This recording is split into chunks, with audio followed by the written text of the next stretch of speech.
এখানে প্রণামী দেওয়া হয়, টাকা পয়সা কেউ যদি মান্যত করে দেওয়া যায়।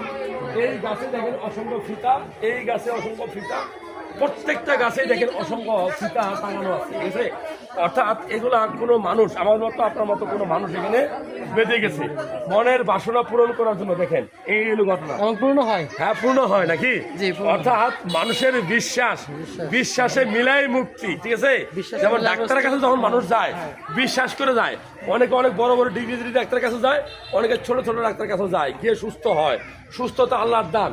তবে এই যে ফিতা এটা প্রমাণ করে মানুষের মনের বাসনা পূরণের জন্য এই ফিতাগুলো বেঁধে গিয়েছে। কে কখন দিয়ে গেছে বোঝা বড় মুশকিল, কে কোথায় থেকে গেছে তাও জানে না। এই একটা গাছ, যে গাছটা শত শত বছরের পুরোনো গাছ, এটা দেখেন এই নামটা হলো তমাল গাছ। এই গাছটার নাম কি? তমাল গাছ।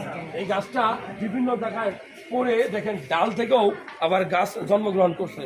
সো আমি যে জায়গাটাতে আছি এটা ফুলবাড়িয়া এবং ঘাটাইলের মাঝখানে, অর্থাৎ এই যে টাঙ্গাইল, এই হলো ফুলবাড়ি মামিসিং। তো আমি এখান থেকে 1 কিলোমিটার দূরে পড়াশোনা করছি।